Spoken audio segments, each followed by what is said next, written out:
ก็ฟิล์มค่าไม้เดชดมกับดิเซมนาทอนมันเป็นหนังแนวโรแมนติกซูเปอร์ฮีโร่มืออื่นเจียวมันเป็นหนังโป๊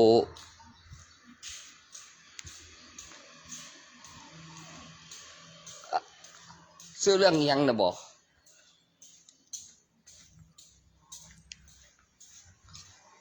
แป๊บเดียว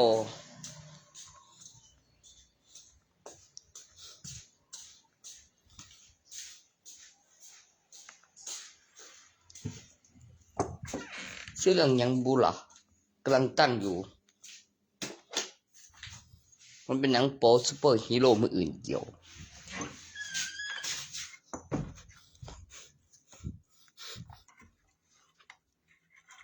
กูจะบอกกูดีกูเดีย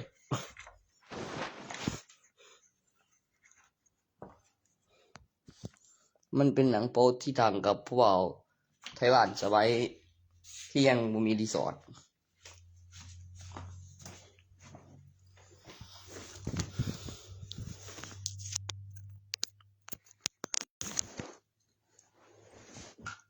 ชนเจ้าซะ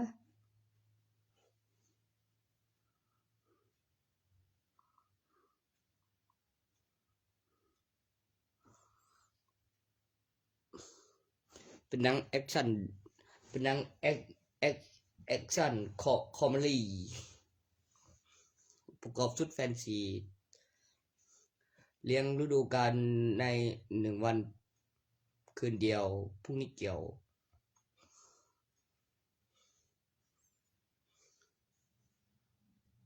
เช็คเป็นเช็คเงินเช็คของแล้วก็ไปขายเก็บบินแล้วก็เข้าธนาคารแล้วก็พูดกับธนาคารให้มาให้มาแจกเบี้ยก็ถึงเรื่องทางภาคอีสานก็ด้วยในสมัยที่มีรีสอร์ทธุรกิจกฎหมายเอาตัวรอดลอยนวลแล้วเทียงความได้ดีมีภาษาพื้นเมืองด้วย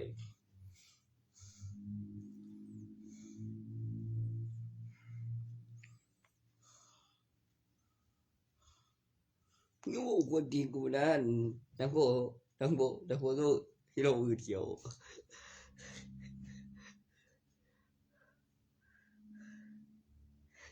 ผู้สาวมีผู้ใดบ้างนะบอกไลฟ์แบบเรียงกันมาคือ1 สัปดาห์มีเจ็ดคนแถมข้างละ2มีข้างละ5โฆษณาขายอุปกรณ์อวัยวะเป็นอุปกรณ์เซ็กทอยทุกทีนแม่งก็ก็หาเนี่ยโว้ยโว้ไปทำให้หมดเลยเป็นอุปกรณ์เซ็กทอย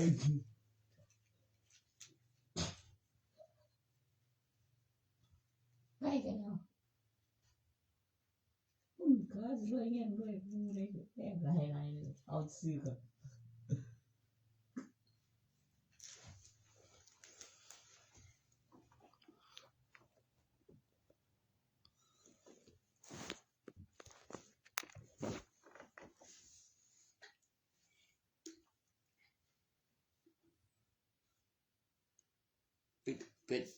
ปิดฉากสุดท้ายเป็นตัวละครพิเศษมาช้ามาหลังเป็นอาศัยได้ฉากหนึ่ง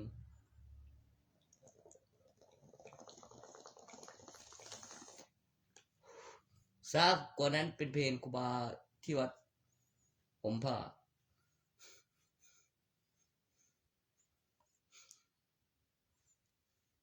ซาล่าสุดเป็นคำอธิบายของการพิมพ์หรือการเขียนเรียงแอคชั่นแล้วก็จบเรื่องแล้วก็เหมือนมีเอฟเฟกต์เลื่อนตัวซ้อนขึ้นคือ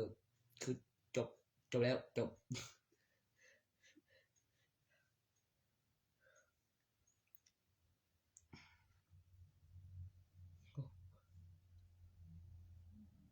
เอาเขาเจียนมา4เลย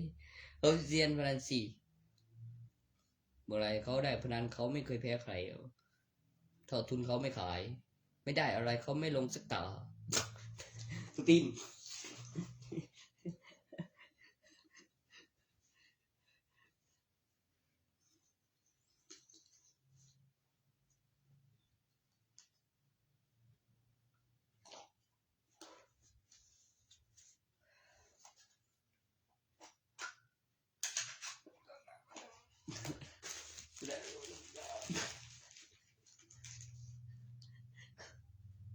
สีเสียเลยบอก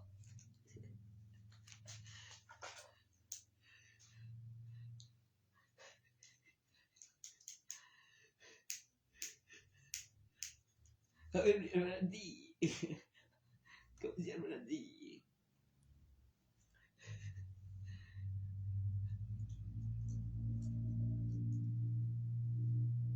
แล้วมีหนุ่มน้อยมหัศจรรย์แถวภูพระรามสูงโฟกัสเขาต่อภาค2ทุกทีมพี่โฟคือโฟกัส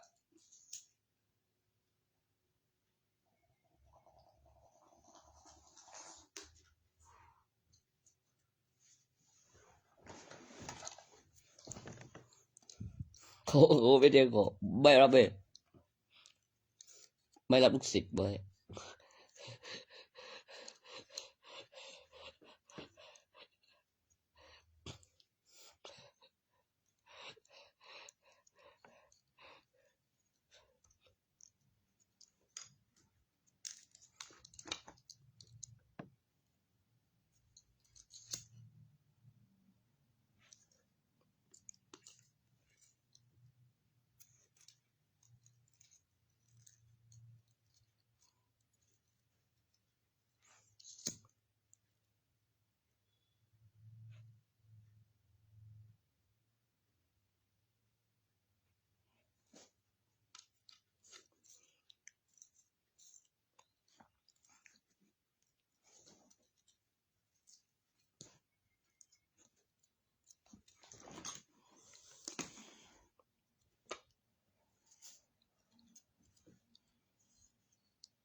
เว้ยเมื่อคืนนี้มันใส่อาการปั่นป่วนขิง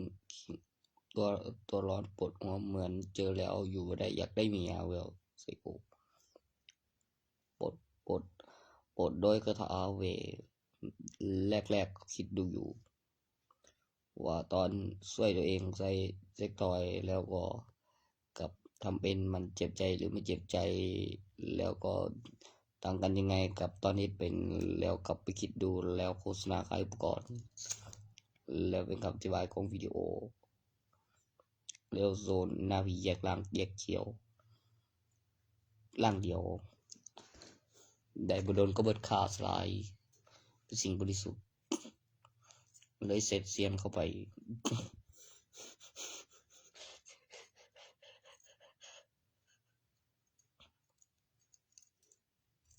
พูดแบบเพิ่มต่อด้วย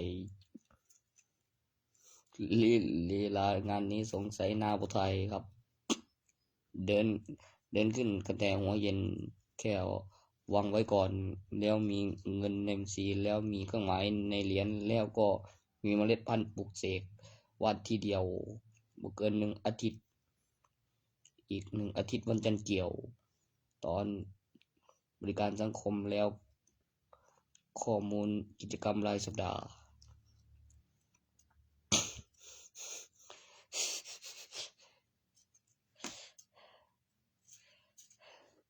แล้วรูปแบบตอน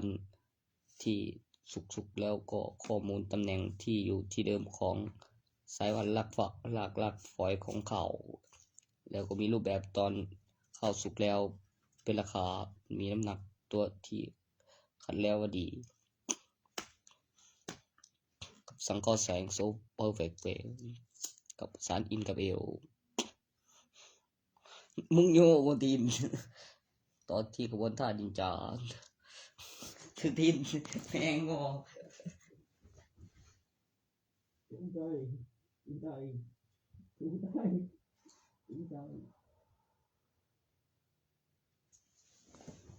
หลายเกี่ยวแล้วหวยเข้าลงให้เห็นค่าของพื้นแผ่นดินแล้วสมดุลระบบนิเวศทางธรรมชาติที่ไม่สิ้นสุดที่มีประโยชน์ของจักรวาลและผลผลิตที่มีน้ำหนักและงายเกี่ยวแล้วเห็นค่าของแผ่นดินแล้วอยู่ในตำแหน่งของแผ่นดินแล้วก็ผลผลิตแล้วดึงลงแล้วประสานอินกับเหยี่ยว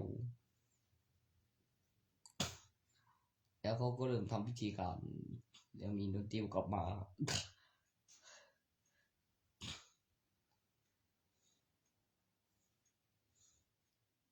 นิ้วโอ้ยคือจากนั้นโอ้เดี๋ยวเราป๊อปใส่ได้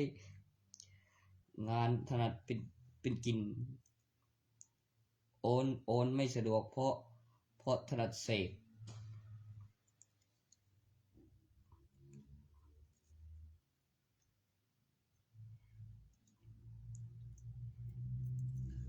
พูดถึงเรื่องเธอระดับมหาวิทยาลัยกับมัธยมถือกำเนิดจิงจอกเข้าหางแล้วก็ผนึกเข้าเล่นเดี่ยวเครื่องหมายรูปค่าคือรูป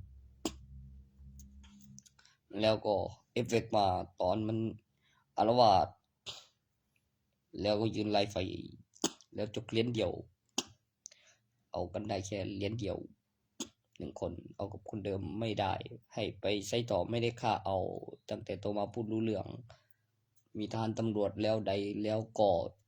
จับอุปกรณ์นินจาผนึกใส่เครื่องหมายมีมัน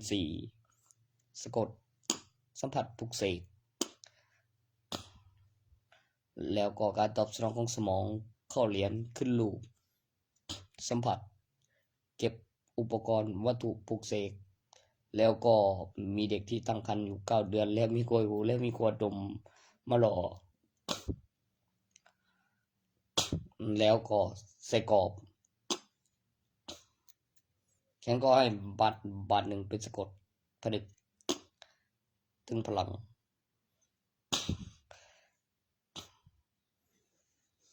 มีทุนมีกำไรคนเราท้อง9 เดือนราคาของซื้อยี่ห้อทันสมัยสะดวกเฉพาะในกำไรของคันที่3เมื่อขายหมดมีกำไร1 คันของ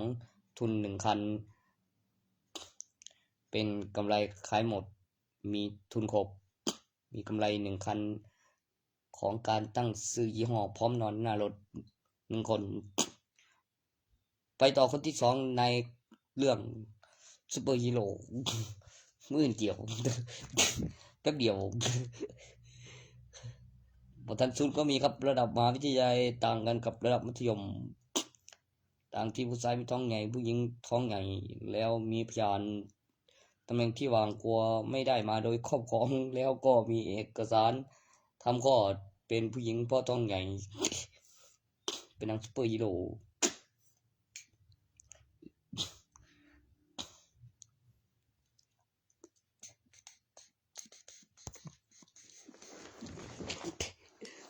เด้อแม่เอ้ยแล้วมีดนตรีของแม่มณีวันดังขึ้นมาทุกทีแล้วมีเพื่อนซ้อนท้ายขี่รถออกไปทางเทียงนาไรต่อไปทุกทีทุกทีทุกทีทุกทีทุกทีทุกทีทุกทีมึงเอาคนทีนี่ยังคนทีนี่ยังไงคนทีคนทีใช่ไหมคนทีว้าย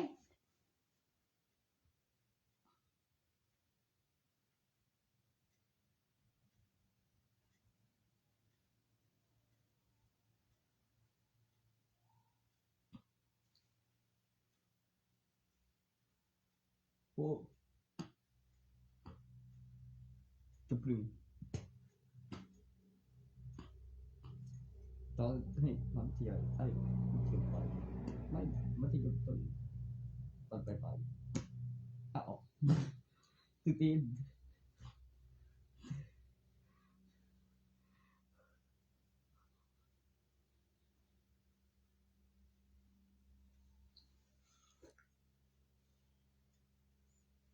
อ้ยไม่ฮะ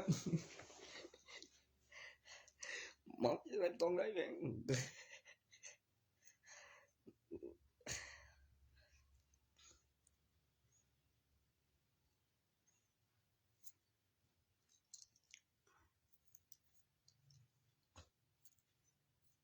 กูว่าเล่นทั้งกูเซตยังมันว่าในสักที่2แผ่น2มี2แผ่นใส่ชุดนักกีฬาเข้าในการถ่ายทำว่าจะโซหมุนสราตันเธอวางลูกทีเดียวหน้าประตูสกอร์ลูก2บ่สงสัยจะได้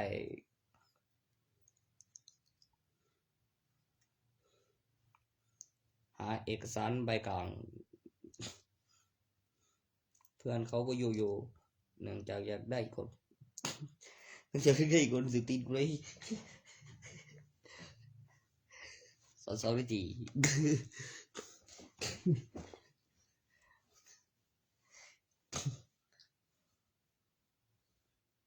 ทางกรรมการวิ่งเข้ามีเฝ้าแจกใบเหลืองเตือนไว้ก่อนแจกใบแดงมียาคุมแต้มให้กันไล่ออกสุดดี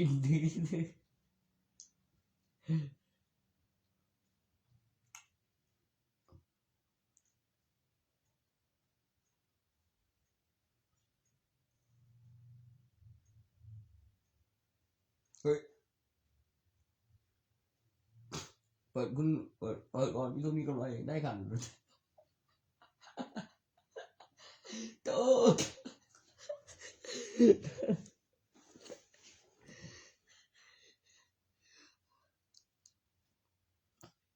ออกมาโตดูดนมบ้องเลยพี่ตามีพยานถ้ามันจับได้ส่วนอีกอย่างนะครับคือรถไปต่ออยากได้คน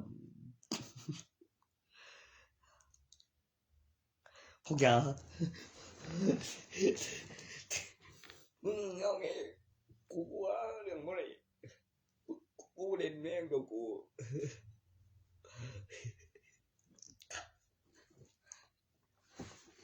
บ่เห็นจะเสียวบ่แล้วว่าซั่น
มีอาการชาทั้งตัวเลยบ่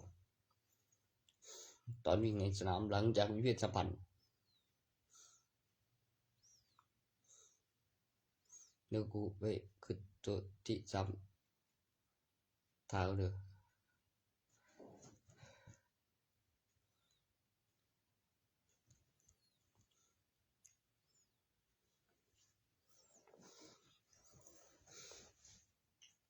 มันมี7ตอนกว่ามี7ตอน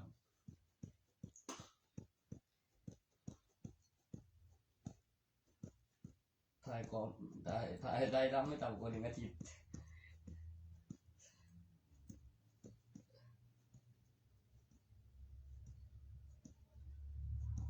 แบบเสร็จก่อนเที่ยงวันจันทร์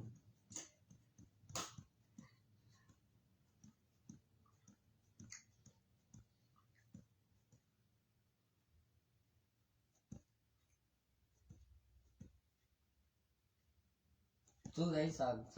มวันอาทิตย์มีสวีกินกับคืนเลยติด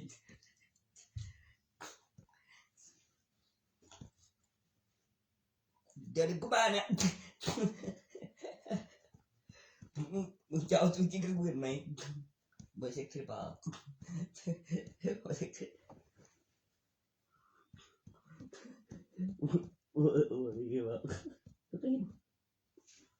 บอกกับผู้ชายคนเดียวที่อยู่ไกล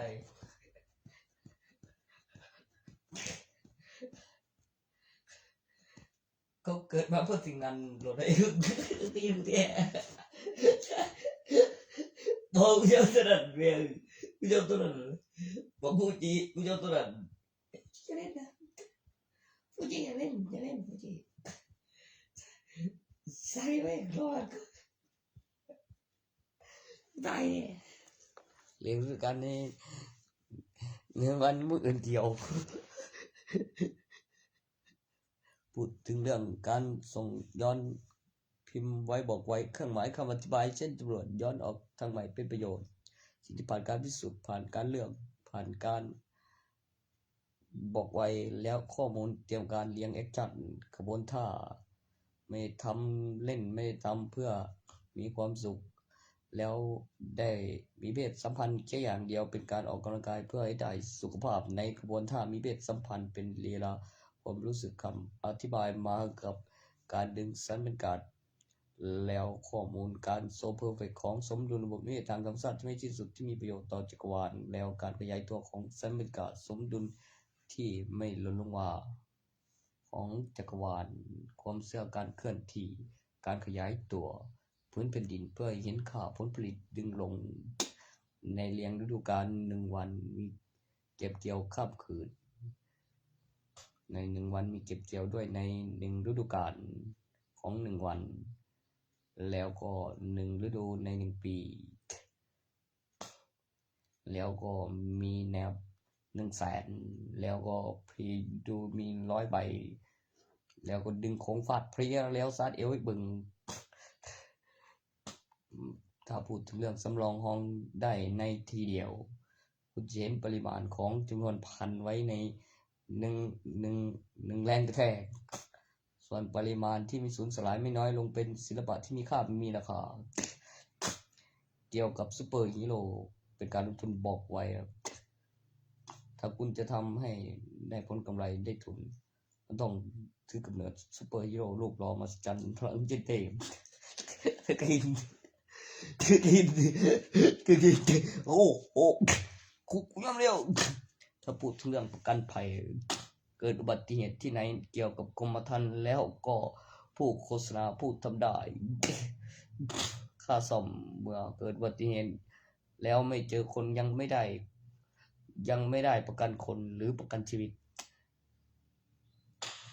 แต่มีแต่เมื่อเจอแต่รถก็ได้แต่ประกันรถแล้วแต่อยากขัดใจขึ้นมาแต่ยังไม่ไป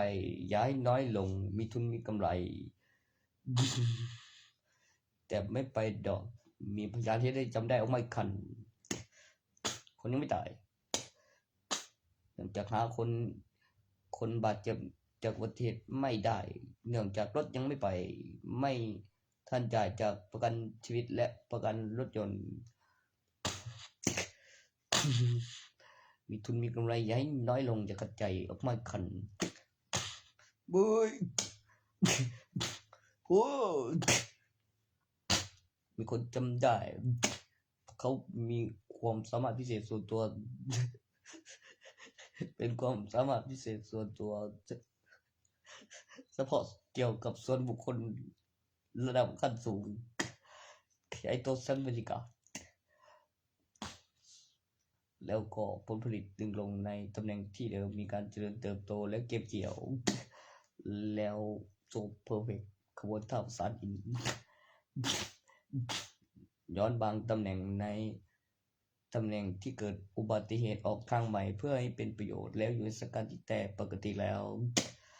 เป็นการย้อนภายใต้สันบรรยากาศของอุปกรณ์วัตถุคนบนรถ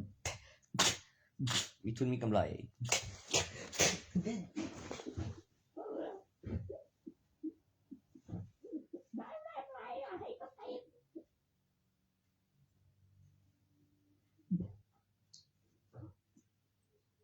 มึงกูดีกันไป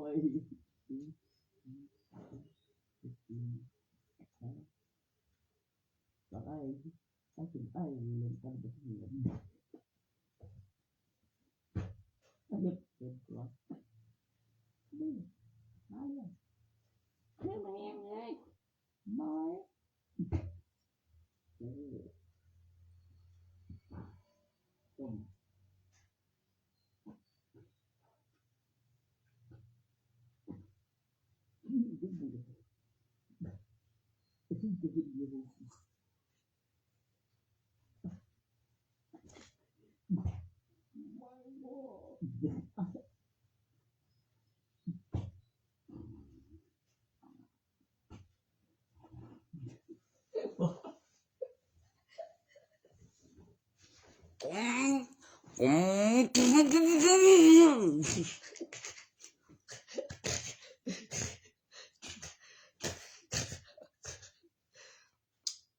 เสียงมันไม่ใช่เอาไปเสียงลูกอีออกเป็นภาษาจีนไต้ปุ่นนะแม่อาจารย์มัน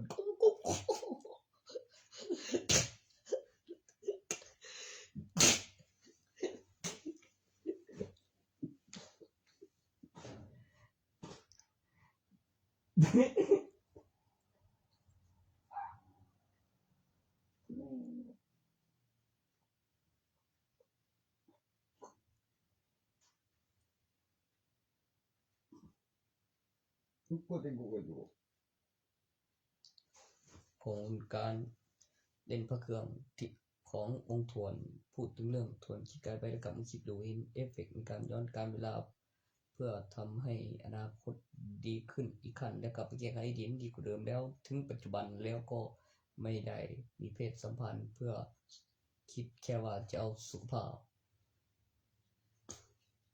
จะเอาความสุขแล้วก็เกี่ยวกับข้อมูลคำอธิบายที่โรแมนติกมากไปจะทำตัวถูกเป็นตอนที่มีเพศสัมพันธ์แล้วเกิดไม่ใช่ของเสียไม่ใช่เหี่ยวเกิดความมหัศจรรย์ที่ได้ใช้โดยไม่ใช้อย่างสิ้นเปลืองเกิดการย้อนแล้วเกี่ยวกับการปลูกเสกประโยคภาษาดมไล่ทีเดียวเรียงแอคชั่นพิมพ์ไว้บอกไว้ได้อย่างมหัศจรรย์เกิดพลังขึ้นเส้นข้อมูลที่มีพยานหลักฐานในกล้องเฮ็ดได้ผู้เดียวจากตำนานของวิชานินจาในอดีตการหลายปีเป็นหมู่บ้านชุมชนผู้พลานสูงเขาเป็นเด็กหนุ่มที่พิเรนมีพลังมหัศจรรย์เล่นพระเล่นของเล่นกล่องเล่นทุกอย่างเกี่ยวกับเอกสารเอาจนเสียนเรียนมาศิลปะ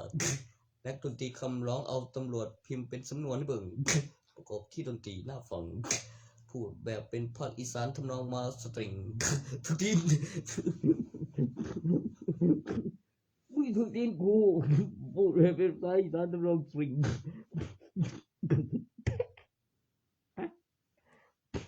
ทุกคนให้เพื่อน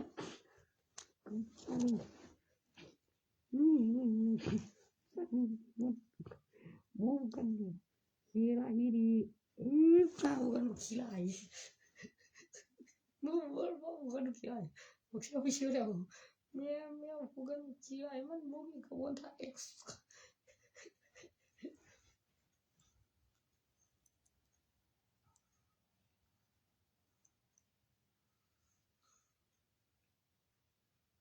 บ่เก่งแค่นึงบ่โอ้ยคือมี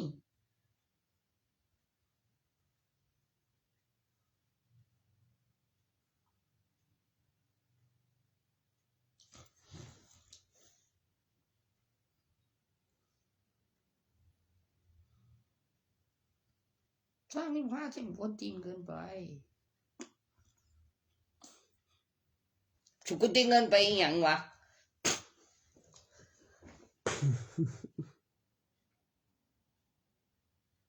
ว่างตะปูนบ่วะยาหัวกูตีนบ่นะโอ้ย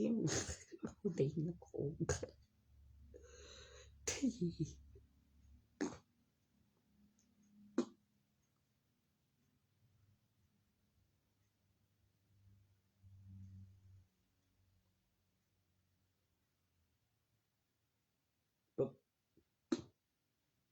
มึงสิหูอีดอกย้อนบางตำแหน่งสุขออกข้างหลังหรือสกัดที่แต่ปกติแล้วได้ดิไปต่อลูกก็ยังเกี่ยวกับการถูกปล่อยขบวนท่าที่ได้มาวิสัยจ้าบ่ได้เฮ็ดหยังสิ้นเปลืองเครื่องระดับต้นๆเกี่ยวกับคนที่เป็นเอกสารคำแนะนำโอ้ไม่ไม่ความดีของมันอยู่ไม่เหมือนบอกเลยโอ้ยตัวเองเทกว่านี้ก็โอ้ไม่งออย่าเข้าใจโอ้ยงานเด้อเอาไว้ได้ไปสอนทุกนั้นเลยได้มาขังสัตว์ทุกวิธีมีพยานจำได้วางที่เดิมยังบ่ไปยังบ่ตายแต่มีแต่อยากจะจัดได้อีกคำได้คนแม่นบอกให้โกรธแต่อย่าเดาดันเข้าใจบ่ล่ะอย่ามาทำให้ผู้อื่นเห็นว่ากูเป็นคนโง่เด็ดขาดบอกไว้ก่อนเลยบอกให้ข้าตายบอกให้ตีรู้อยู่ว่ามันเจ็บได้บอกได้ด่าบอกได้ร้องใส่ก็ไม่ได้ยินมีเสียงดังสวนมาโดยเสียงสวนไปโดยเสียงดังก็อะไรแล้วพูดถึงเรื่องเสียงประโยคสื่อสารทำไมเกี่ยวกับอารมณ์ข้างในแล้วความรู้สึกยังไงแล้วกลับมาคิดดูแล้วพิมพ์เป็นเอกสารแล้วสังเกตดูในพฤติกรรมที่ต้องใช้สมองจินตนาการของมนุษย์ในหนังสือการเรียนมีความคิดอยู่สม่ำเสมอเพิ่มเข้าไปในตัวกลางสังเกตก่อนจะลงทุนไม่ได้กำไรหรือการพนันที่สังเกตดูแล้วก่อนจะลงทุนเมื่อมีการลงทุนต้องมีทุนมีกำไรแล้วอย่าให้น้อยลงนับ1 วันเป็นการวัดดวงการเคลื่อนที่ของปฏิทินความเสื่อจะ1 วันมี24 ชั่วโมงทุกเที่ยงคืนก่อนจะเป็นหลังเวลาที่เกินกอง1 นาทีเป็นวันพรุ่งนี้เป็นวันใหม่บวกขึ้น1 วัน60 วิหรือ1 นาที60 นาทีขึ้น1 ชั่วโมงในตำแหน่ง30 วินาทีแรกกับ30 วินาทีที่2หรือ1 นาทีรวมกันใน3 ตำแหน่งแรก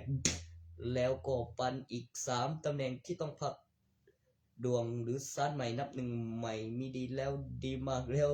ดีมีประโยชน์แล้วในตำแหน่งที่รวมกันของ1 2 3 วิแล้วก็ต้องได้มาก่อนให้เห็นการลงทุนบอกไว้เกี่ยวกับ60 วินาทีแบบเทสเผยได้ดี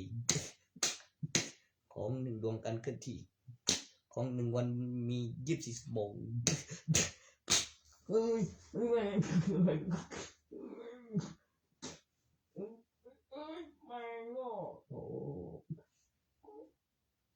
จากนั้นปันกันที่ยางละครึ่งกับพักยางละครึ่งนาทีเป็นการซาดดวงเพื่อโอกาสโชคดียิ่งขึ้น ในตำแหน่งของสิ่งที่ไม่เห็นแล้วการสังเกตของประโยคที่เรียนแล้วเกิดความรู้สึกเข้าใจยิ่งขึ้นมากขึ้นเกี่ยวกับการเทศดวงทุกทีประเก็บ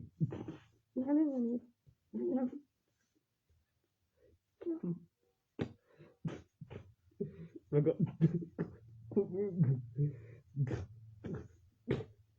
I think that we don't care okay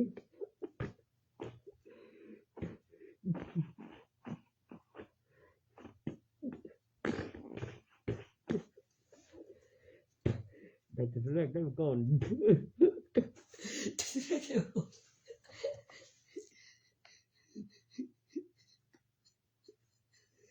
ไม่ทำให้แต่ได้อีกก็เป็นวิดีโอผู้ใดในการลงทุนบอกไว้เลือกไว้เกี่ยวกับการสังเกตได้ดีได้จุดแรกได้มาก่อนไม่ทำให้แต่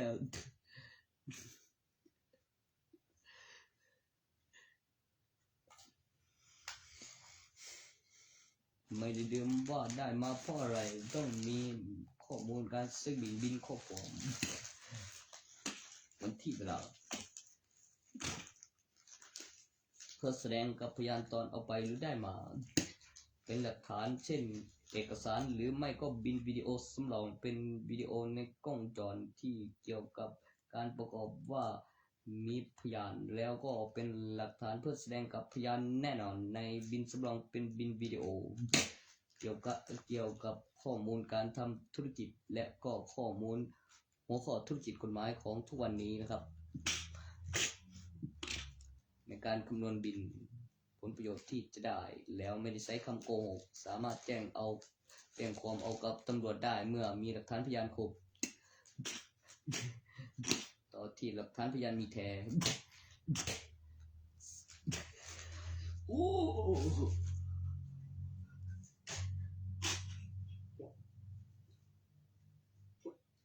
จะก็ตำรวจไปอีบอกบอกโอ้ย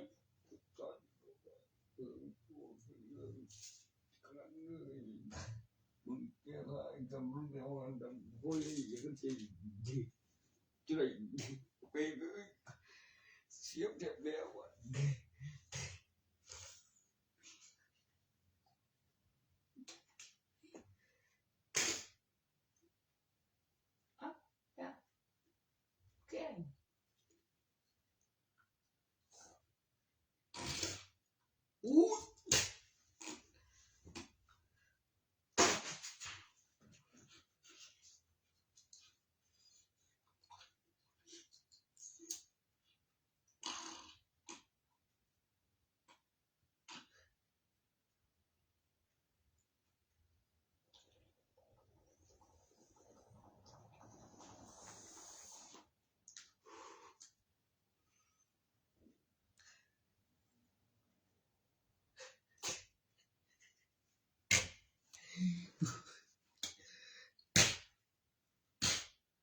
ชุดสับรสมาเอ้ย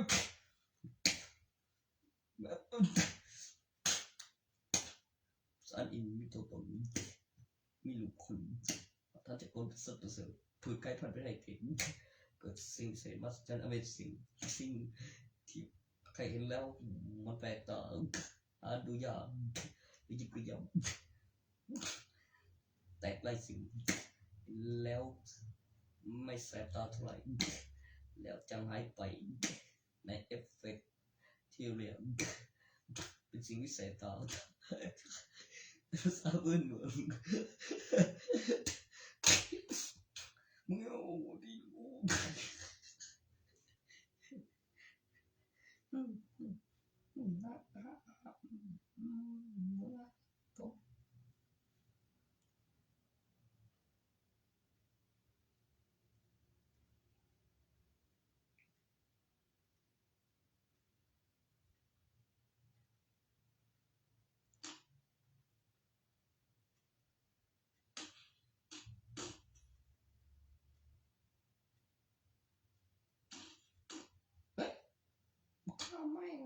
สิ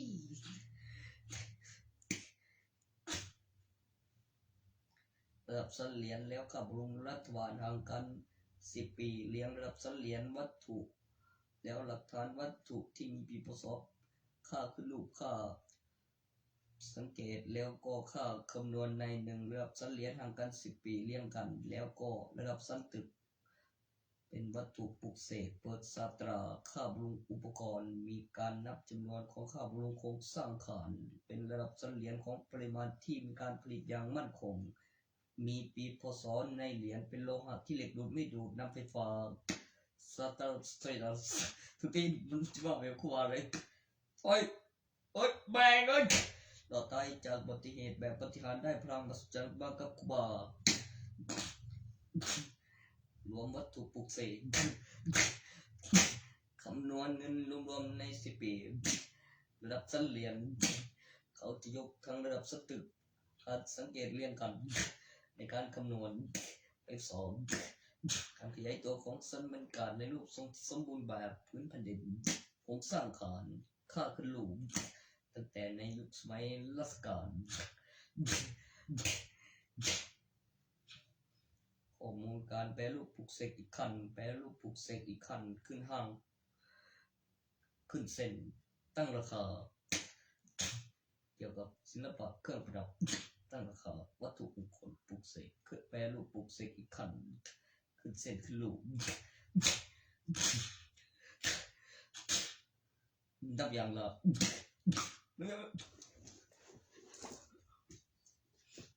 พวกนี้มันแท้มีสูญสลายมันน้อยลงมีสรรพคุณขึ้นมาเจ็บ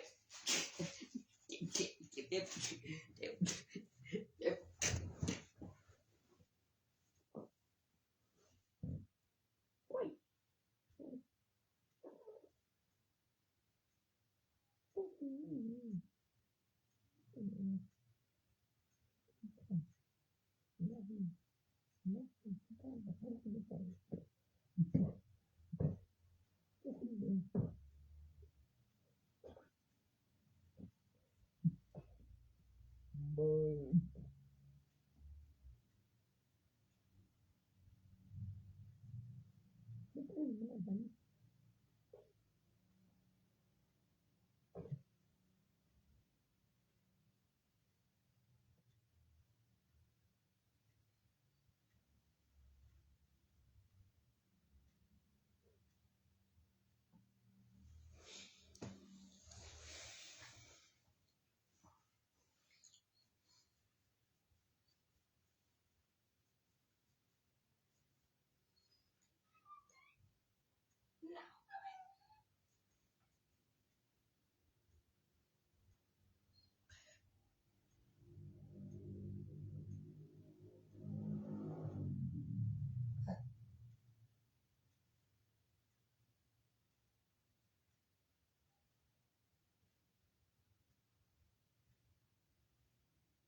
ย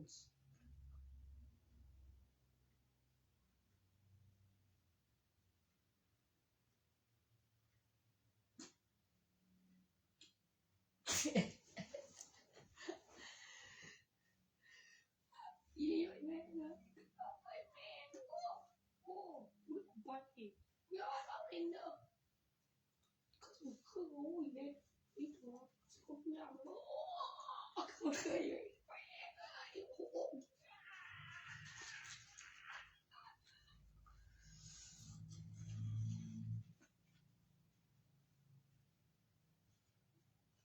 กูบอกแล้วไอ้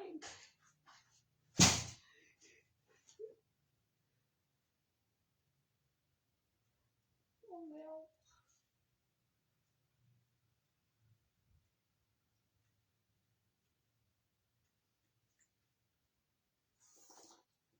บอกแล้วเลยเล็ก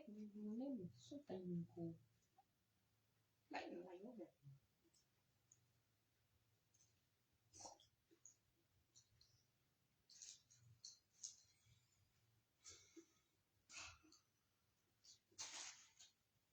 เอ้า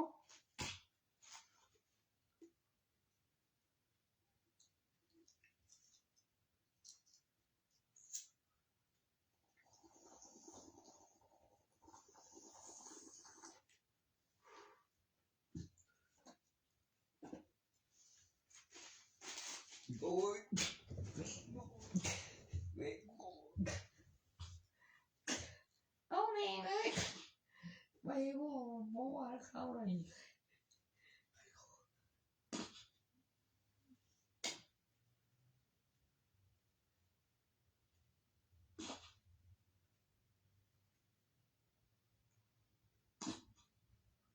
มึงเขาคนถึงเนี่ย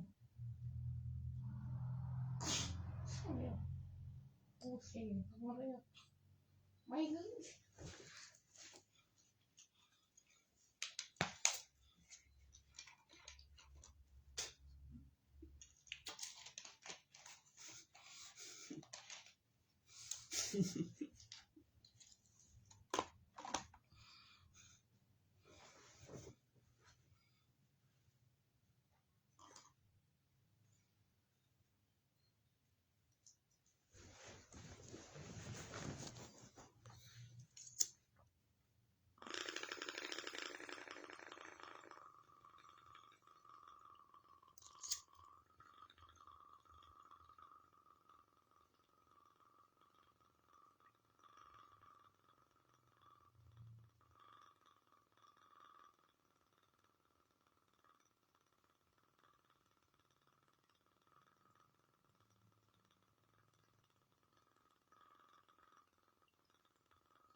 คำแนะนำ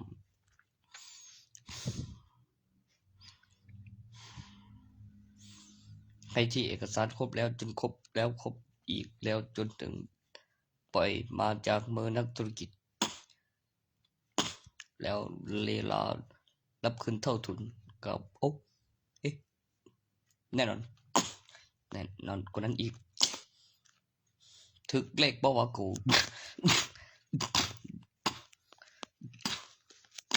ใบเสร็จกำหนดเวลาถ่ายรูปขึ้นภาพประกอบเอกสารการลงทุนบอกไว้นั่นเป็นจริงการสังเกตที่มีการสะสมของเอกสารปลุกเสกของพระเครื่องวันนี้แต่งใบเมื่อวานเก็บต้นฉบับใหม่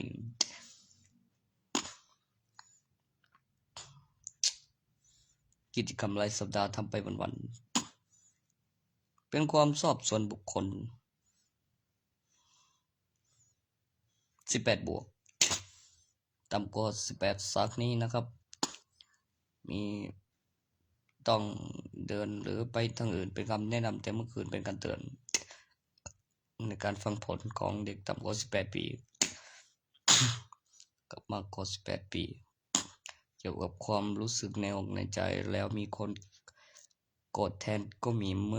มื่อต่างจากระดับของรุ่นเดียวกันคือมีเยาวชนมากกว่าเยาวชนแล้วก็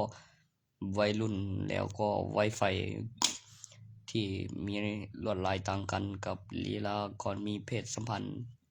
เป็นความโรแมนติกมากไปแต่ทำตัวถูกตอนที่มีเพศสัมพันธ์เป็นช่วงอายุวัยรุ่นไกตื่นเต้นกูไม่รู้ยังบ่เคยแก่สลาความรู้สึกคล้ายๆแต่อย่างช่วงมีการกล่าวถึงการปลุกเสกโครงสร้างอาคารปลุกเสกพิเศษหรือห้องฝึกวิชาในการเคลื่อนที่ภายใต้สมิกาศแล้วก็มีนอกในห้องนอกห้องและเกิดความมหัศจรรย์ของการควบคุมพลังแรงดันแรงดึงดูดของแรงโน้มถ่วงของโลกหรือแก กนแล้วสัญบรรยากาศและข้อมูลที่ฟื้นพลังแล้วก็ร่างกายที่สิ้นตัว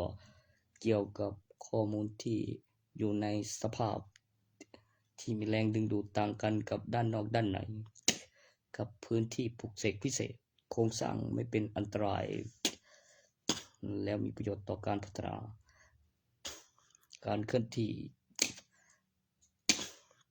เกิดความอัศจรรย์ในร่างกายระดับมหาเวท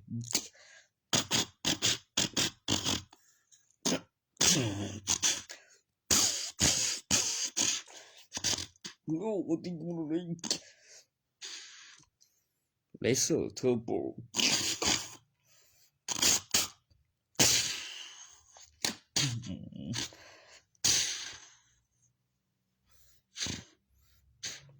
ข้อมูลบันทึกการศึกษาส่วนตัวพิเศษ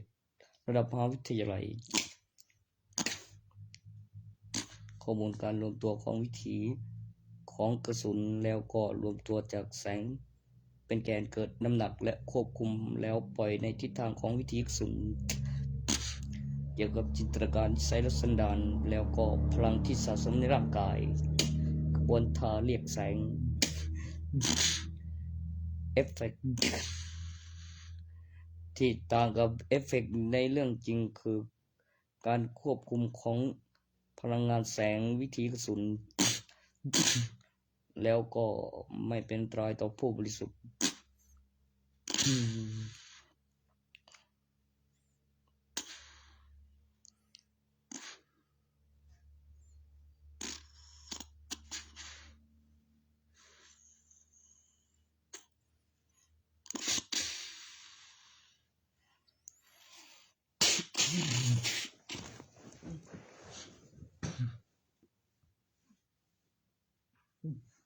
คือปืนไม่พอคือไม่เยอะเลยว่าเสียง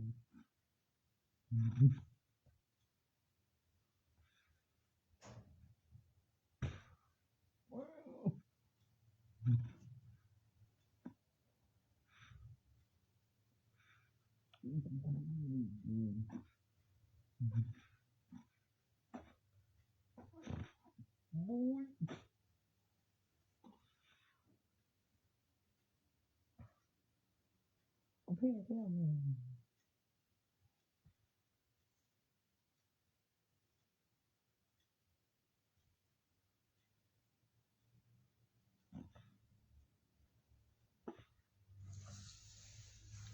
แล้ววนตอนนี้จะวน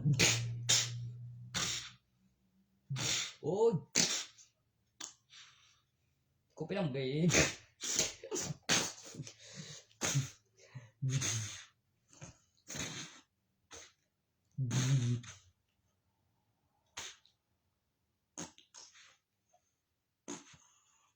งานยังก็จังอย่างนี้มันบ่บอกกำไรสัปดาห์กันเดียวก็บอกอีกนึง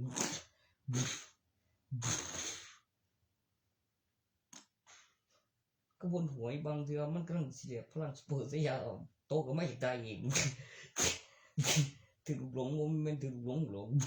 สเก็ตไวๆสเก็ตไว้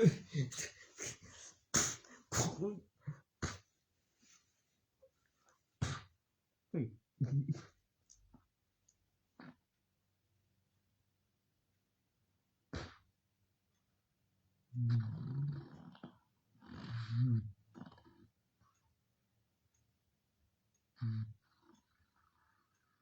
โดนยัง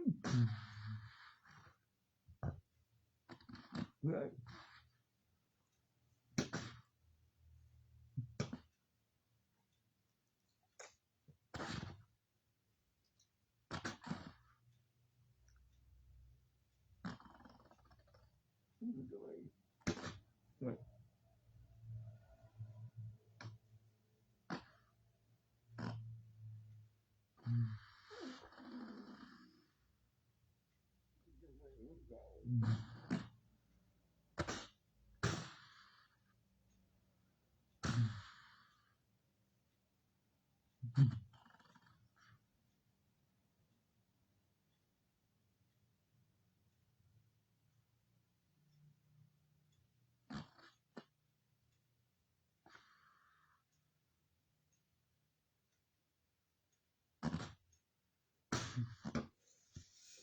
บุย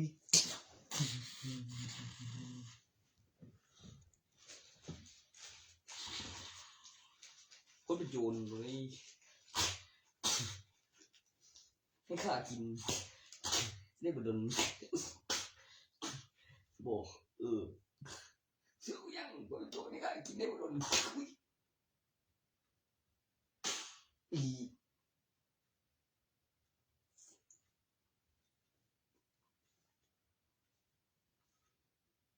มึงสิบอกง่ายแท้มันก็บ่ให้เด้มันจังสิได้ไปข้ากินสิบอกกูตีกูแท้มันว่าให้มึงก็เทียดหยังข้ากินบ่ว่ากินน่ะตัวสาเหตุย้อนหยังมันบอกคืออธิบายมึงหันนั่น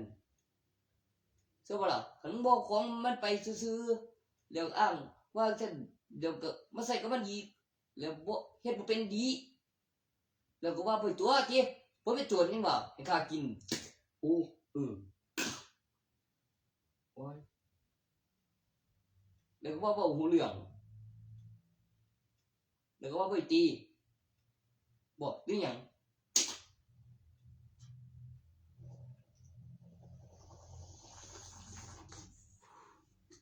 สิข้าพูดว่าบ่ข้ากินอยู่หรอกมึงก็จะเอาไปได้มันบ่ให้ไงวะเขาบ่ให้มึงอีกมึงนี่กูได้อย่าลืมได้เสีย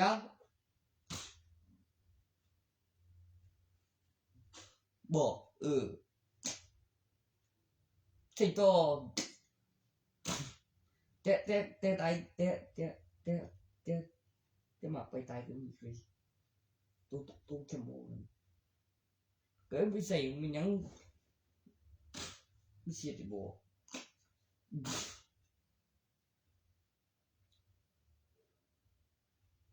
แข้งหนาดนี้ฟุดฟัด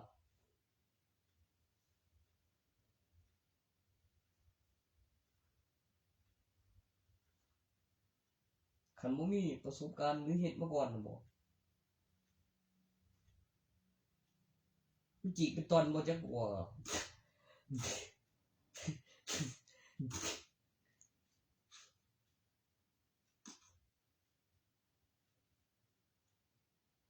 มีอันเป็นไปเป็นเดี๋ยวอะไรหนูบอกว่าคือจังเนี่ยเป็นตัวมันคือจังมียังบ่บ่นมีเสียงมีผล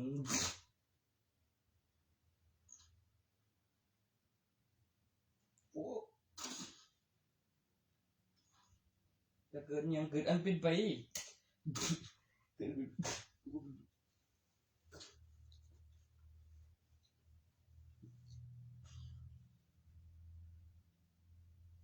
คนนั้นเป็นไป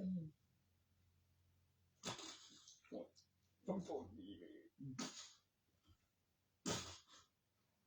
เรื่องร่างของไฟตรงรับใส่กับศัตรูนั่นแหละมันจะเกิดการยิงสร้างประโยชน์เขาเอาขึ้นแล้วกำไร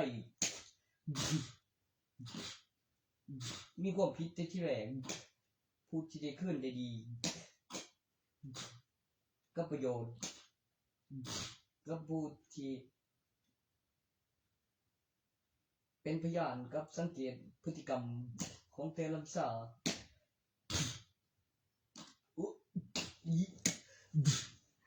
แล้วขบวนทางกับคำอธิบายแล้วมีผลแล้วมีเสียงว้าย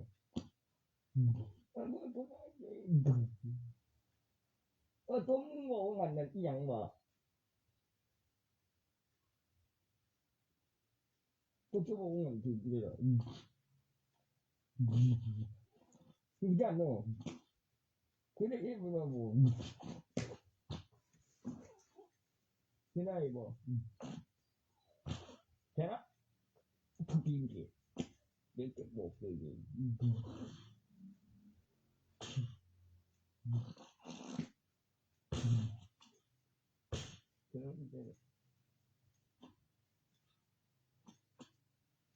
ไป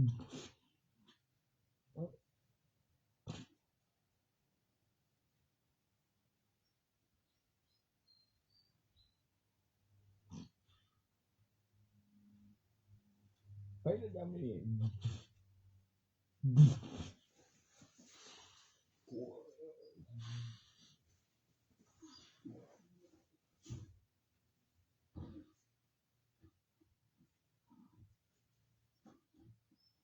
โง่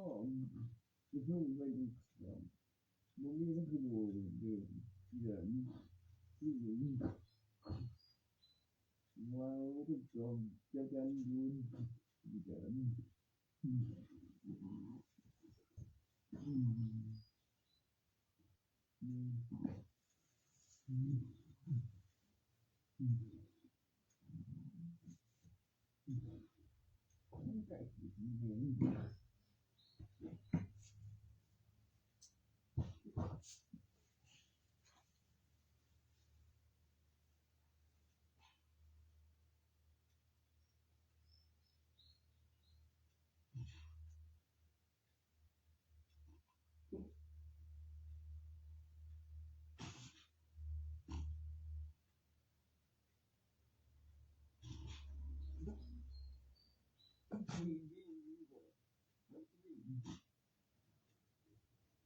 ครับ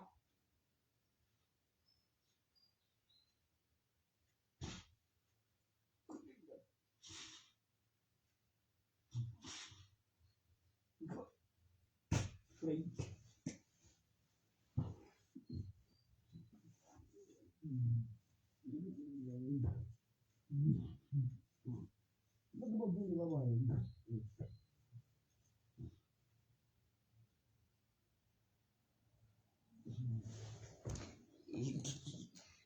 อีกน้อยมันจะตอนมันยังไงเห็นไหมห่วย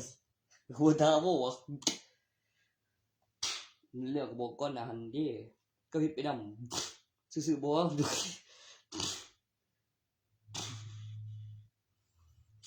โอ้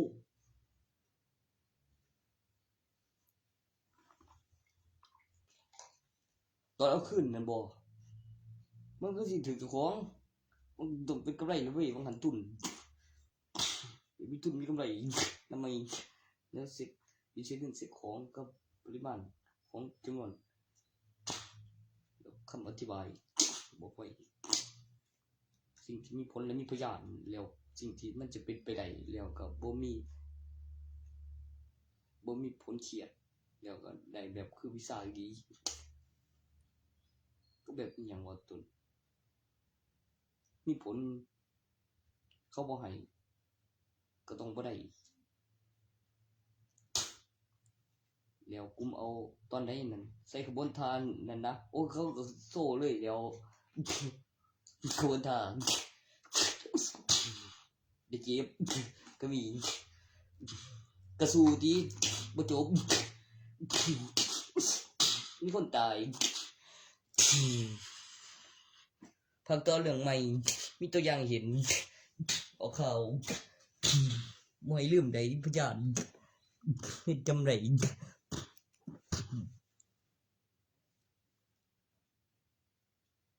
โอ้อีทุกบัด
โอ้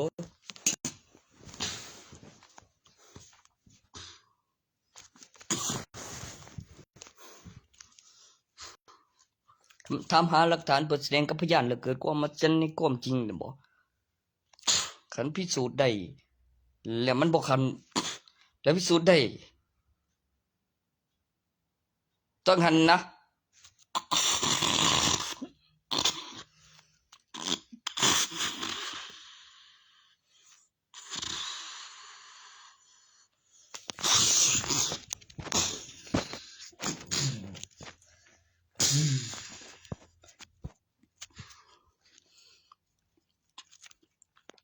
มหาวิทยาลัยวีนี่กูบิสรองเป็นบินวิดีโอที่เขาจอนกัน